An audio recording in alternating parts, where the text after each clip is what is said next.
এটা নীলিমার নাম্বার না? হ্যাঁ, নীলিমার ফোন। আপনি কে? আমি ওর ফ্রেন্ড। আপনি? নীলিমা আমার বউ। ও মানে? হ্যালো, নীলিমা কি হইতেছে এসব? উনি কি তোমার হাজবেন্ড? আমি তোমার সাথে কালকে কথা বলি। হ্যাঁ, রাখি। নীলিমা তুমি কি বলতেছো? হ্যাঁ, উনি সত্যি আমার হাজবেন্ড। মানে কি? আমি কিছুই বুঝতে পারতেছি না। আমি তোমাকে আমার জীবনের সব কথা বলি নাই রামিম, কিছু জিনিস গোপন করেছি। আমি ম্যারিড রামিম। সেদিন আমি আমার জন্য তোমার কাছে টাকা চাইনি, আমি টাকা চেয়েছিলাম সাইদের জন্য।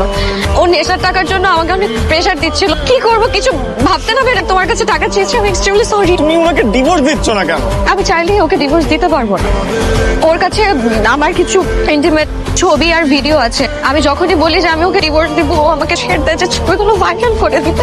কি বলছো নীলিমা? আমি না আসলে হচ্ছে ওই রূপকথা রাজকন্যার মতো, যার প্রাণ ভ্রমরটা রাক্ষসের কাছে রয়ে গেছে। তুমি ওনাকে ডাকতো, আমি কথা। কি বলো এসব? আমি ঠিকই বলছি, তুমি ওনাকে ডাক। উনি অনেক খারাপ মানুষ। আমি প্লিজ নীলিমা তোমাকে বাঁচতে হবে, তুমি আমাকে ডাক দাও। আপনি আমার বউর বয়ফ্রেন্ড। কি করতে পারি বলেন? আপনি নীলিমাকে এত কষ্ট দিচ্ছেন? করবো। কি করবি তুই? নীলিমা আপনার নামে কেস করবে। নীলিমা আমার নামে কেস করবে? নীলিমার এত সাহস নাই তো। আমি জানি নীলিমার এত সাহস নাই, বাট আমার তো আছে। এতদিন নীলিমা একা ছিল, এখন ওর সাথে আমি আছি। আর আমার চাচা ডিআই। সাইদ ফোন দিছে। হ্যালো। ও, দুজন একসাথে? ভালো শুনেন, আপনি আমার বউরে নিয়ে যা ইচ্ছা করেন। আমি যেটার জন্য ফোন দিছি, আমি ওকে ডিভোর্স দেব।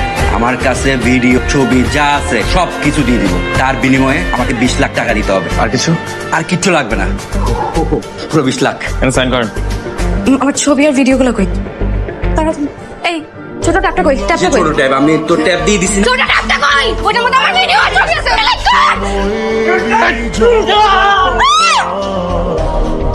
আরে রামি সাহেব, আমরা আজকে একটা প্রতারক দম্পতিকে গ্রেফতার করেছি। একটু দেখে শনাক্ত করেন তো তারা আপনার অভিযুক্ত আসামি কিনা। এরা কি আপনার 20 লক্ষ টাকা হাতিয়ে নিয়েছে? না না, আমি চিনি না এদেরকে। স্যার, আমি যাই, আমার অফিসে কাজ আছে। রামিম কেন মিথ্যা বললো ওনাকে? কেন আমাদেরকে ধরিয়ে দিলেন না? তোমার ভালোবাসাটা মিথ্যা হলেও নীলিমা, আমার ভালোবাসাটা সত্যি ছিল। তোমাকে একটা অনুরোধ করবো, হ্যাঁ, তুমি এই যে মাফ করার প্রতিদান যদি তুমি আসলেই চাও, কোনোদিন কারোর সাথে এরকম প্রতারণা করো। ভালোবাসার নাম করে কারো মন ভেঙো না। আমার জীবনটা পুরো তছনছ করে দিস। এসব বলে তোমাকে কি লাভ?